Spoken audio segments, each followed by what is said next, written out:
the beat with DJ Glenn on the mix. Marcos Bangag, Marcos Bangag, Marcos Bangag, Marcos Bangag, Marcos Bangag, Marcos Bangag, Marcos Bangag, Oy, grabe kayo, wag naman kayong ganyan. May, mahal na araw eh. Webes Santo, Biyernes Santo, Biyernes Santo eh. Ganyan ang mga ugali niyo.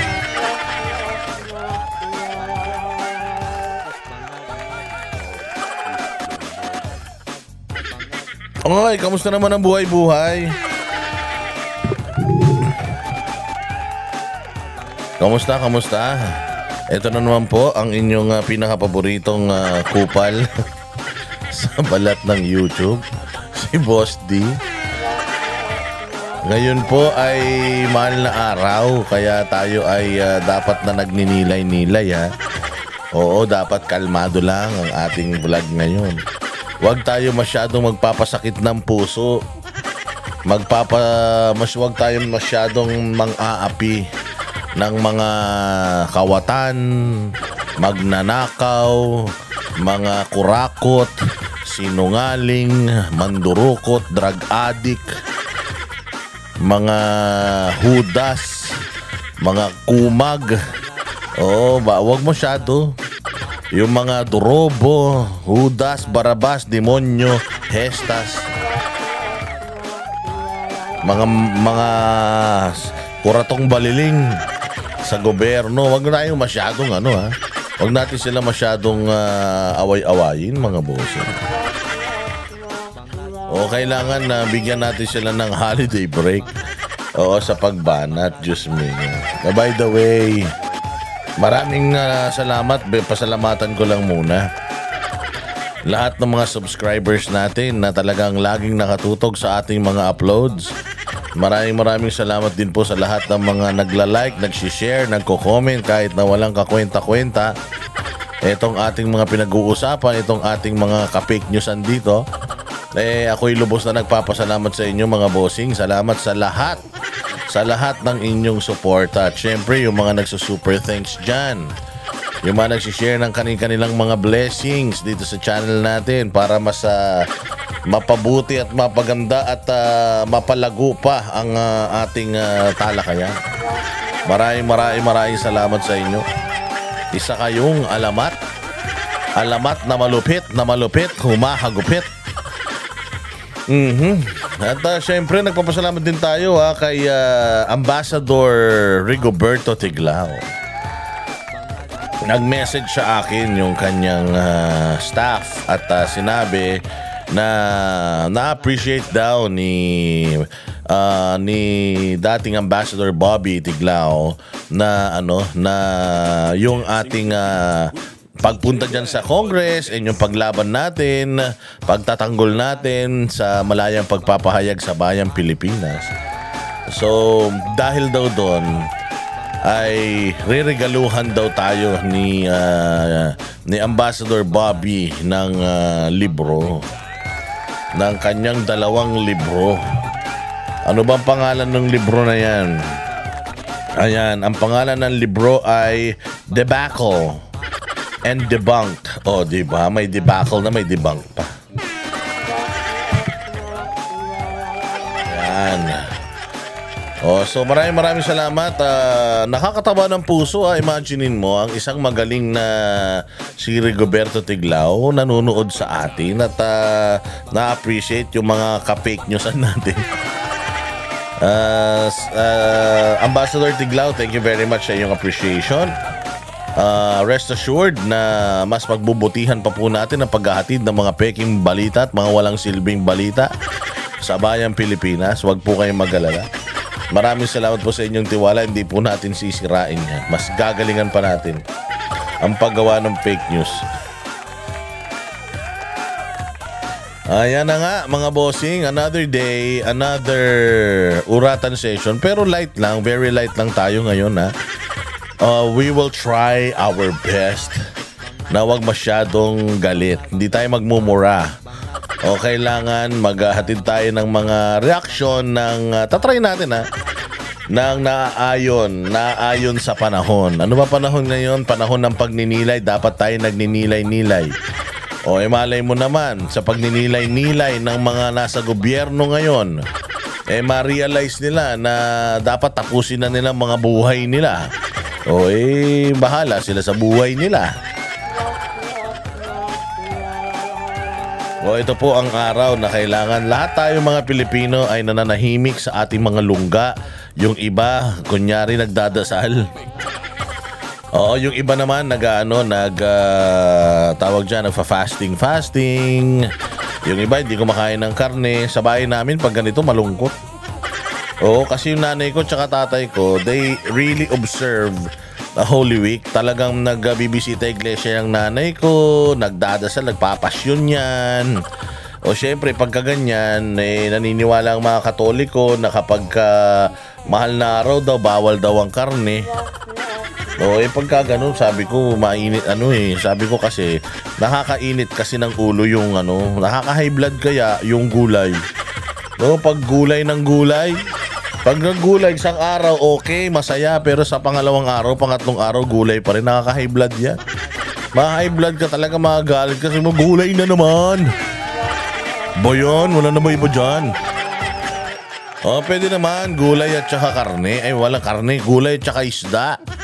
Oo, magano muna kayo, ibigay nyo muna yung 2 araw. 2, 3 araw na muna kayo, wag muna kayo magkakarni-karni. Kailangan nga magpenitensya tayo dahil ito yung mga panahon na ang ating ama ay ipapako muli sa krus para tayo tubusin sa mga kasalanan natin. Pero palagay ko, yung mga kasalanan ng mga mambabatas natin, hindi sapat yung pako sa krus. Dapat dyan ganchilyuhin ng mga buwisit na yan. Dapat dyan tahi-tahiin. Hindi ubra yung mga pako-pako lang dyan. Dapat dyan pag pinako mo, paikot-ikuti mo parang Beyblade.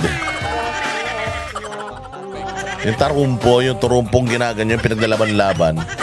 Oo, di ba? Yung mga kasalanan ng mga magdanakaw sa Pilipinas, walang kapatawaran yan eh. Oo, sabi ko nga sa inyo, kinakabahan na si Santanas. Oo, medyo kabado na si Santanas. Kasi baka daw pagka nangamatay itong mga tukmol na ito, baka daw agawan siya ng trono sa impyerno. Kaya nga daw ngayon, balita ko si Satanas, naghahanap na daw ng ibang kaharian na pwede niya pagharian eh. Oo, dahil medyo nahihiya daw siya sa sobrang kademonyuhan ng mga nasa gobyerno ngayon. Oo, parang mas demonyo pa daw sa kanya eh. Lalo na to si Claire Castro. Si Claire Castro, meron na yang pwesto dyan sa impyerno.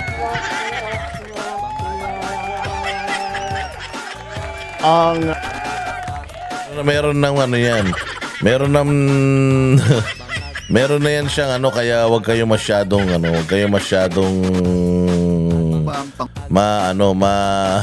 tawag diyan, wag kayong masyadong titiwala diyan.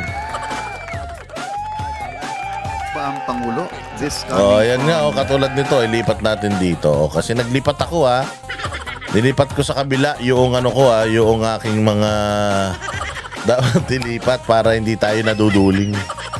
Para may iba naman, lipat natin sa kaliwa, lipat natin sa kanan para naman may iba yung orientation natin, di ba? At syempre, dahil mahal na araw ngayon, doon muna tayo sa good news. Good news muna tayo bago tayo maghatid ng mga masasamang balita sa bayang Pilipinas. Pero again, itatry natin na maging mabait, maging mahinahon. Tingnan natin kung bagay sa atin. Malay mo naman, kayo talaga tingnan natin, patayin natin yung background music na hinihingi ni Doc Lorraine Badoy yan eh. Sabi ni Doc Lorraine Badoy, Boss Dadang, ganda-ganda ng background music mo, bigay mo nga sa akin. Sabi ko pagkatapos ng mahal na araw. Baka naman ipatugtog mo na malakas yan dyan sa bahay mo baka punta ka naman congressman dyan. Kaya ayan, hi ma'am na Doc Lorraine sa iyong Kung saan ka man naroon, I hope that you are doing well and doing fine. Ano ba mga pag-uusapan natin? Bigyan lang natin ng napakagandang tribute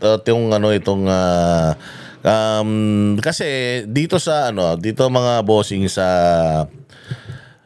Kingdom of Jesus Christ, diyan sa Davao, binigyan ng opportunity ng Kingdom of Jesus Christ, ng SMNI at ang pamunuan ng Kingdom of Jesus Christ na yung mga local vloggers diyan sa Davao na nagso-showcase ng mga magagandang lugar sa Davao, ng mga masarap na kainan, ng mga ganito, ng mga ganyan kung anik-anik. Yung mga public service announcements, mga ganyan. Marami kasi diyan sa Davao ng mga vloggers. Meron mga moto vloggers, merong mga campers and all. Noon pa kasi itong napakagandang creation ng Kingdom of Jesus Christ ni Pastor Apollo Kibuloy, 10 ng kanyang mga napakadisiplinado at napakababait na mga miyembro. Dati kasi they are really reserved. Kumbaga, nagsakripisyo sila na blood, sweat, and tears to fund all these projects. Itong Glory Mountain, itong Prayer Mountain, itong Kingdom, itong kanilang compound, and lahat ng mga meron silang mga magagandang bagay, talagang blood, sweat, and tears, yung sipag, disiplina, kanilang ginawa para maipundarang lahat ng ito. And for the longest time, lahat ng mga properties na ito ay exclusive lamang sa kanila. Walang ibang walang nakakapunta dyan. Oo, kasi yan nga yung perks Yan nga yung perks of being a member and a worker of Kingdom of Jesus Christ. You get to experience, to yung ma-utilize mo yung fruit of your labor, which is lahat ng itong kanilang pinaghirapan. Now, itong matagal na din daw inaawitan ng Department of Tourism si Pastor Apollo Kibuloy para buksan nga sa public etong mga magagandang creation na ito. Sabi nga, ginawa mo yan, yung ganda-ganda tapos hindi mo naman pinapa-experience sa tao. Ang kanya nga kasi, sagrado kasi itong mga lugar na ito. All of these places are sacred and a sanctuary. At dito talaga sila nagdadasal, dito sila nag-fasting, dito sila nagme-meditate. Kasi nga ito yung kanilang parang pagganap sa tungkulin nila dito sa mundo, and ito yung parang pinaka-connection nila sa may likha. So ayaw nila na gawing tourist spot ito at puntahan ng mga tao. Alam mo naman yung mga Pilipino, mga walang disiplina, tapon dito, tapon dyan. Kita mo, di ba, 16 days na nanirahan sa kanilang compound. Yung mga kapulisan natin, ano nangyari sa compound, di ba, nadurog, nawasak. Ang daming ihi, ang daming barado lahat ng kubeta. Tapos ang iitim ng mga tubig, may mga cigarette butts nila, kung saan nila tinatapon, dura dito, dura dyan. Sobrang sobrang linis kasi talaga dito, to the point na kung may dura ka, lunukin mo. Kung may ubo ka at medyo gumanong ka ng plema, lunukin mo. Hindi pwedeng idurayan dyan basta-basta. Kaya nga nung umalis yung mga kapulisan doon sa Kingdom of Jesus Christ, dahil nga lalagyan na ng kademonyohan yung mga damo dyan, mga halaman. Pag-alis nila, kasamang pinagtatanggal, pinagbabaklas lahat ng mga halaman dyan sa KOJC compound at pinalitan nila. Ganun sila ka-stricto at ganun kasagrado yaang mga properties na yan. Hindi yan tourist spot. Ano po yan? Spiritual spot po yan ng mga taga Kingdom of Jesus Christ. So, hindi yan pwedeng basta puntahan and then mag-entrance ka pagkakakita. Sabi ko nga sa'yo, sa ganda ng mga to, si Pastor Kibuloy, kung suga pa sa pera, pagkakakitaan yan. Itong pinakamagandang parke. Itong pinakamagandang parke sa buong Pilipinas. Mantakin mo, meron pa siyang man-made lake, meron kang camping site doon, wala naman ka-camping. Tapos yung mga halaman dito talagang uniform, yung kulay, yung dami, pantay-pantay. Ang ganda talaga dito. As in, walang pagsidlan itong kumbaga hindi mo pwedeng i-describe through words yung ganda nito dahil sobrang ganda talaga. Dito mo makikita yung kung gaano ka perfectionist si Pastor Apollo Kibuloy, kung gaano siya kahilig sa maganda. Maganda. Kaya nga sabi ko nga Kaya nga sabi din ng mga nakakakilala kay Pastor, alam niyo yung mga nakakakilala kay Pastor, sabi, magaling din talaga ang demonyong manginis. Magaling ang demonyo manginis. Bakit? Mantakin mo, si Pastor Apollo Kibuloy, sobrang mitikuloso niyan. Sobra talagang mitikuloso. Siya yung tipo ng tao na gumastos ka na rin lang, itodo mo na. Hindi siya papayag doon sa, syempre katulad nan, may mga architects siya, di ba? Yung mga architects niya matitigas ulo niyan. Oo, sila masusunod yung architect. Hindi, kay Pastor hindi. Sabihin daw ni Pastor, oy, pasensya na, alam kong pinaghirapan mo yan, pero gusto ko baklasin mo yan. Ayoko, ito yung gusto kong makita dyan. Sasabihin daw nung architect, boss, mahal wala akong pake, hindi ikaw ang magbabayad niyan. Ako rin ang nagbayad ng nilagay mo, ba't mo nilagay yan? Tapos hindi mo sinabi sa akin. Bago kayo magkabit ng kung ano-ano, sabihin nyo muna sa akin. Bibigyan ko kayo ng rason bakit, sabi niya. Kasi kayo, pag natapos nyo yan, lalayas na kayo dito ako pag natapos nyo yan, dito ako umuwi, bahay ko to, tapos nakikita ko yan, masama sa loob ko yan. Kailangan lahat ng makita ko dyan, yung gusto ko kailangan maganda, mahal, extravagante. Basta gusto ko, dito ako titira, itong bahay kong pahingahan, at gusto ko pag tumingala ako dyan, masaya ako. So ako ang masusunod. Ganon si Pastor Apollo Kibuloy. Very keen siya at perfectionist siya pagdating sa itsura. Kaya nga, ang laking taka daw nung mga nakakakilala kay Pastor na paano i-rape ni Pastor tong babaeng mukhang tsinelas yung pagmumuka. Oo, sabi nga kung kilala nyo talaga si Pastor, alam nyo na hindi yan yung kung magkakaroon man ng tipo si Pastor, siguradong hindi yan dahil Diyos ko po, mukhang mukhang kuko sa paa Hindi, totoo. Yung mga nakakakilala kay Pastor, sabi kong malalaman nyo lang kung gaano ka perfectionist si Pastor, kung gaano ka attention to detail si Pastor, at kung gaano siya nag-appreciate ng beauty. Hindi niya, baka nga kahit na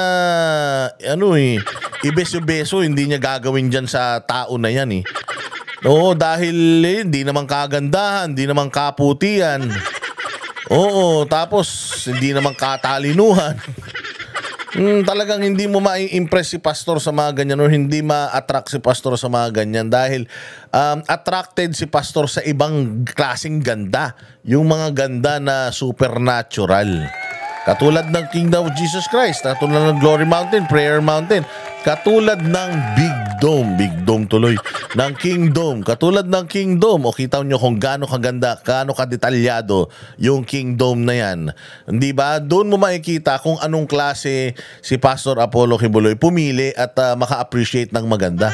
Tingnan nyo yung mukha nung nagdidemanda sa kanya. Ako, kahit lasing ako baka mahirapan siyang akitin ako.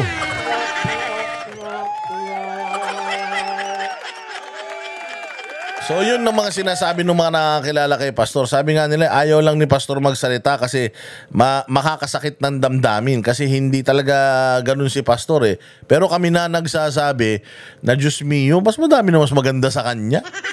Mas madami naman siguro. Tingnan nyo naman yung mga kasama, mga pastoral ni Pastor talaga na kumakanta sa likod niya. Diyos ko, wala pa siya sa kalingkingan. Oo, tapos siya ang pagdidiskitahan. Wow!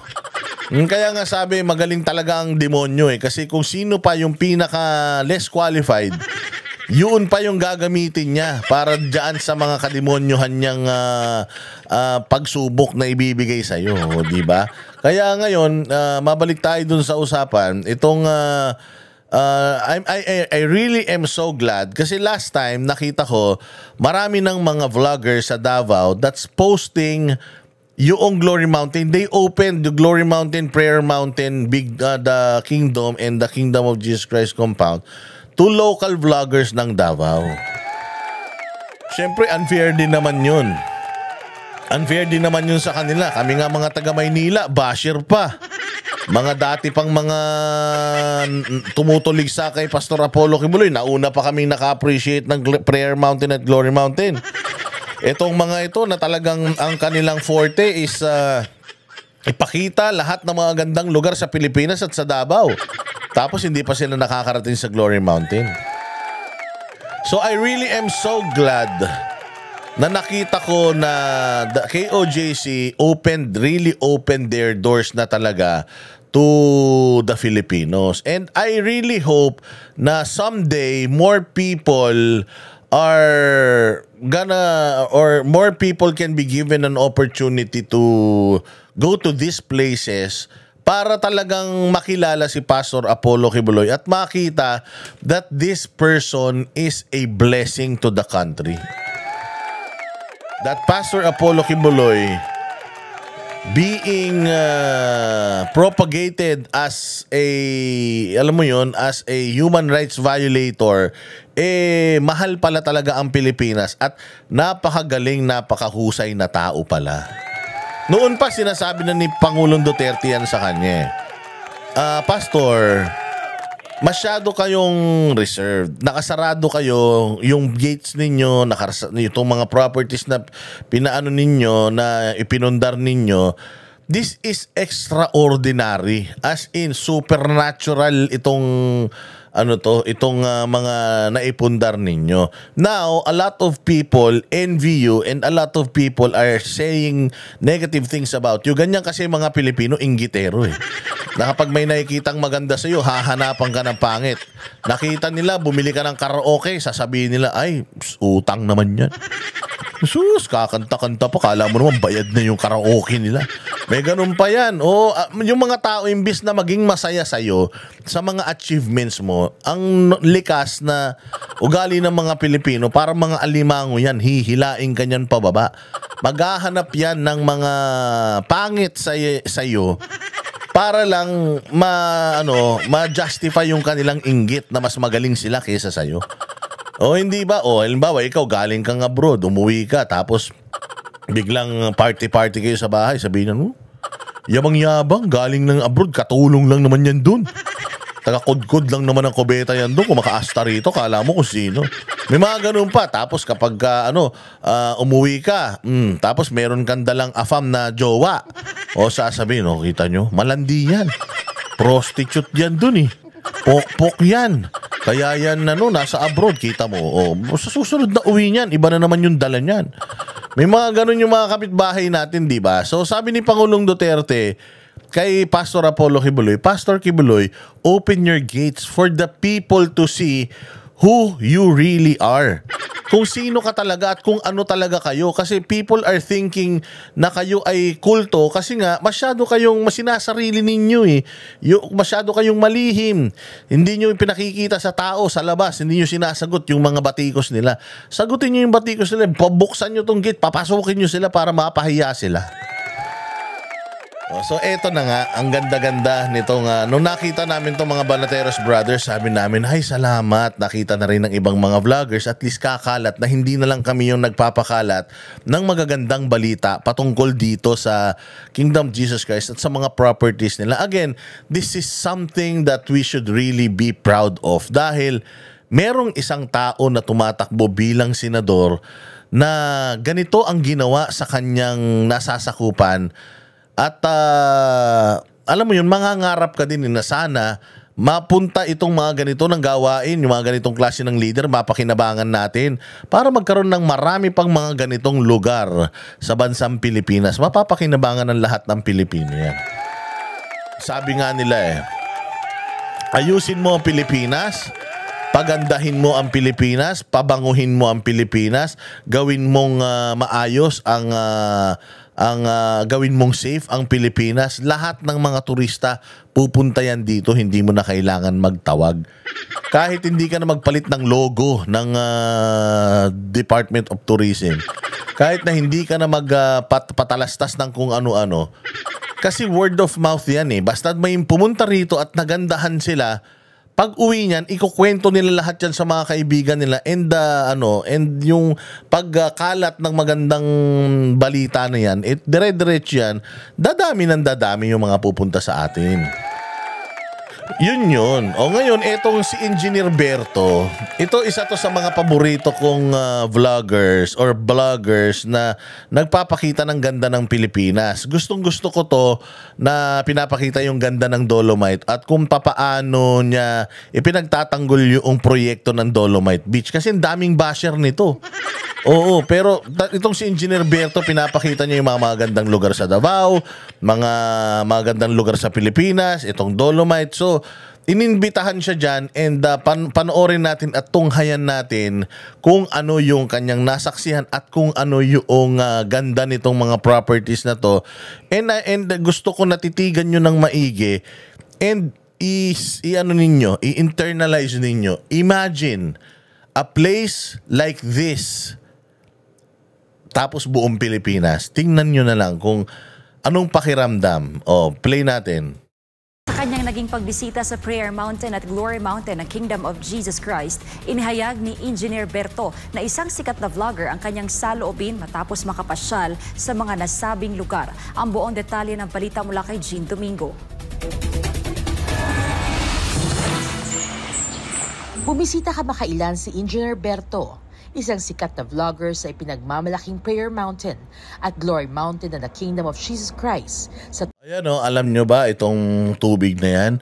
Kasi itong lugar na to, itong Glory Mountain kasi to, itong Glory Mountain na to, patay na yung lupa dyan. Kasi for the longest time, ang tinatanim nila dito, mga saging. At grab, sobrang laking sagingan yan. Yung mga tora-tora na yung naglalaglag ng mga pataba dyan, mga fertilizers. At sobrang acidic na ng lupa na to. Halos wala nang dito, nabubuhay na mga halaman. Pero, yan ni Pastor Apollo Kibuloy? Kalbong-kalbo na yan noon. Binuhay yan ni Pastor Apollo Kibuloy. Sila lang, walang ibang gumawa nitong mga landscaping na to. Sila lang, mga members lang niya. Nakikita mo dito, pag pumunta ka dito, yung, di ba, sabi ko nga sa inyo, nung sinugod to ng mga pulis, nakita nila yung mga tao dito, may mga itak pa. Alam niyo kung bakit? May rose farm sila dito. May farm sila dito, taniman sila dito, meron silang brewery ng kape dito, yung kaping mais. Meron silang sariling produkto. May kaping mais dito, basta marami mga, mga gulay na yun din ang ginagamit nila para sa pang-araw-araw na buhay nila. At yung iba, pinagkakakitaan nila, katulad ng rosas, sila po ang nagsusupply ng mga rosas sa buong Davao. So itong mga to, yung falls na yan, man-made yan. Grabe, yung nakausap namin yung nakausap namin yung landscaper nito. Pumunta daw sila talaga, hinanap daw nila yung source of water diyan sa bundok. Tapos nilagyan daw ni Pastor Apollo, dala-dala daw nila yung malalaking mga tubo na nilagay daw nila doon sa source ng tubig na yon para ma-divert yung tubig na yon dito sa mga falls na ito ng Glory Mountain. At naging naging source of water na din ng mga taga Tamayong at Kalinan. Sipin mo yan. Kasi syempre bundok to, walang tubig dito So ginawa daw nga nila, Pastor, hinanap nila yung bukal dyan. Tas from the bukal, mantakin mo kung gaano kahirap yun. Ang sukal daw niyan dati. Talagang hiking. May dala-dala daw silang mga, nung nahanap nila yung bukal, nag-akyat sila ng mga tubo, pinag-connect-connecta nila yung mga tubo, na-divert nila yung tubig papunta rito. At ayan na nga, may mga falls na dito. May mga man-made falls. May man-made lake. May mga tubig na silang supply dito na galing mismo sa Mother Nature, di ba? And ayan na nga, kung makikita mo yung yung kulay, walang scattered na halaman diyan. Lahat ng halaman na placed kung saan gusto ni Pastor ilagay. Ang ginagawa nga daw ni Pastor, kasi yung kanyang napakagaling na landscaper is also an artist. Magdo-drawing lang daw yon, magpipinta. Tapos, sasabihin daw ni Pastor na, make your painting a reality. Kaya pag nakita mo talaga tong lugar na to, grabe. Mapapanganga ka. Alam mo, sabi ko nga, pangarap ko, madala ko yung nanay ko dito eh. Sa susunod siguro na magpunta kami dito, mabigyan ng opportunity, tapos magkakaroon kami ng pagkakataon na umakyat ulit dito. Gusto ko dali ng nanay ko rito kasi ang nanay ko napakahilig, green thumb ang nanay ko eh. Napakahilig ng nanay ko magtanim. Sabi ko kasi, bigyan mo nanay ko ng paso, magtatanim yun ng nyug dun eh. Oo, baka magkaroon ng palayan yun dun sa paso na yun eh. Ganun katindi yung nanay ko. So nung nakikita niya to lagi sa picture, sabi niya, pangarap ko, nak, makapunta ako dyan kasi gusto ko talagang makita yung Glory Mountain. So sana madala ko yung nanay ko dito, makausap ko sila, tapos madala ko yung nanay ko dito kasi matutuwa talaga yung nanay ko dito. Binibida ko talaga sa nanay ko to. Picture ako ng picture dito, tapos padala ako ng padala sa nanay ko. Talagang tuwang-tuwa siya. Nakita nyo naman kung gaano kaganda yan ha. Sila lang po ang gumawa niyan. Wala silang inutang sa gobyerno, inutang kahit kanino para mabuo nila ito. Blood, sweat, and tears. Sila ang gumawa niyan. Tapos gustong kunin ng gobyerno. Kakapal ng mga mukha nyo. Pinaghirapan ng mga miyembro, hindi naman yan hiningi sa inyo, tapos kukunin nyo, ganun-ganon. Ano kayo, bali? Isang buong property to, ilang acres to, ilang hektaryan lupa ito na napakaganda at talaga namang pulidong-pulido. Yung mga makikita nyo, puro pine trees. Sila lahat ang umano niya. Kaya nga yung distance ng pine trees, uniform, talagang sukat na sukat eh. Dahil tao talaga ang gumawa. Sila talaga nagtanim. Tamayong Davao City. Ayon kay Engineer Berto, napakaganda ng vision ni Pastor Apollo Sikibuloy para sa kalikasan. Ayun, so unang-una po sa mga pictures and videos ko lang siya nakikita and ang ganda. Then, today, nakita ko siya in person. Talagang napakaganda pala. Especially yung sa may Glory Mountain. Para siyang paraiso. No? Imagine, yung dating kalbong kabundukan, no? Na-convert sa napakagandang lugar na ngayon. And napakagandang isipin yung vision po ni Pastor Kibuloy pagdating sa ating kalikasan. Dagdag pa nito na tunay na maipagmamalaki ang mga naturang lugar at nararapat lamang na pamarisan. Ayan tingnan nyo yan. May gobyerno tayo. Imagine ninyo we have a government na merong 6 trillion pesos na budget per year. That is per year. Ang daming pera niyan mga bossing. Sa 6 na trilyon ang pera ng Pilipinas. At least ngayon 6 na trillion for the past years, mga 4 trillion, ganun lang. But now, ang budget natin is 6 trillion, 6.5 trillion yata. Imagine mo, 6.5 trillion per year ang budget, wala tayong ganito. 6.5 trillion ang budget, wala tayong Glory Prayer Mountain, wala tayong Glory Mountain, wala tayong Kingdom. Saan ka makakita? Pero tingnan mo yung mga bahay ng mga congressman, mga relos, sasakyan, senador. Tingnan mo yung lifestyle nila. Grabe. Pero tingnan mo Pilipinas. Pangit. Hindi ba? Hindi akma yung itsura nila doon sa bansa kung saan sila naglilid. Kasi sabi ko nga sa inyo sa Switzerland. Sa Switzerland, sa sobrang yaman ng bansa nila, pwede nang hindi magtrabaho yung mga tao sa kanila. Nagbibigay pa ng allowance na $2,000 per month yung gobyerno nila sa mga residente. Imagine sa mga residente. Tapos, hindi na nakukuha ng mga residente yung pera na yan sa bangko. Umaapaw na yung pera. Kaya naggumawa na sila ng batas that it's mandatory to take your money in the bank. Get your money pala from the bank. Hindi pa pwedeng iniiwan nyo na lang yan dyan. Talagang gano'n. Dito nga, sabi ko nga sa'yo, bigas lang 3 araw na pumipila Sa bigas lang, doon pa kaya $2,000. So gano'n kaganda ang ibang bansa. Sabi ko nga sa inyo, nagpapaligsahan na sa ibang bansa sa maraming bagay, pero dito sa Pilipinas, anong pinagpapaligsahan natin?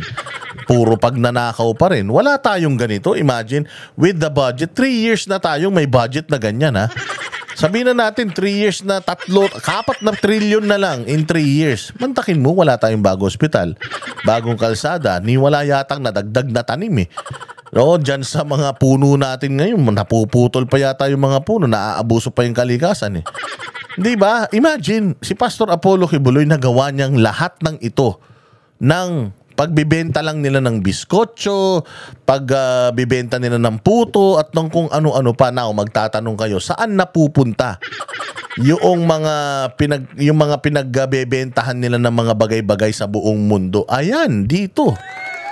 Even our country, our government itself, na may taxpayers money at may budget taon-taon, walang ganitong klase ng mga lugar. O sila, being a private entity, meron silang ganito, di kayo nahiya. O ngayon, iboboto niyo si pastor? Abay, dapat lang, imaginein ninyo. Wala pa sa gobyerno si pastor, ganito na sila kayaman. At yung yaman nila, isinishare pa nila sa mga Pilipino. May mga humanitarian services sila.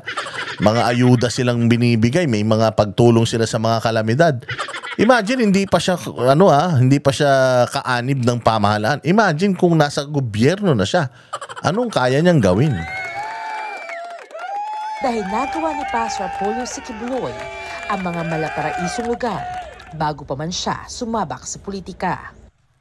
Yeah, actually, parang first time ko makakita ng ganito kagandang lugar, no? Yung Glory Mountain, tsaka yung parang nasa ibang bansa kung iisipin mo. Kasi parang sa case ko po, na nakailang balik-balik na rin dito sa Davao or sa Davao region, sa ibang lugar sa Mindanao, sa Luzon, sa Visayas wala pa masyado, no? So this is the first time po na makakita ako ng ganito kagandang lugar, itong Glory Mountain tsaka yung Prayer Mountain po. Ayun nga, no? So sana mapuntahan din, or hopefully soon mapuntahan din ng ibang mga kababayan natin and makita nila kung gaano talaga kaganda yung, especially yung Glory Mountain talaga, panalo. Parang paraiso. Kung nagawa ni Pastor, Ganyan si Pastor, hands-on yan. Siya talaga. Kaya nga minsan, sabi nga nila, minsan hindi lang kami makapagsalita, pero grabe si Pastor. Hindi siya natutulog. Oo, talagang pag meron siyang siya talaga yung gumagawa. Siyempre, alam nga naman yung boss namin, gising kami magtulog. So hanggat hindi siya natutulog, yung mga tao sa paligid niya, hindi rin daw natutulog. Ganun daw si Pastor Apollo Kibuloy. Siya mismo naghahalo ng simento. Siya ang nag-i-install ng mga bagay-bagay at lahat ng yan, every bits and pieces na nandiyan dyan, bawat kulay ng tornilyo, lahat yan si Pastor Apollo Kibuloy. Kailangan aprobado niya. Ganun kagaling ang utak niya. Sabi ko nga sa inyo yung design. Kaya ang tagal-tagal daw nitong kingdom matapos. Bukod sa, syempre, hindi nga silang umuutang. So kung pag may pera sila, doon lang may construction. Pag wala, hinto.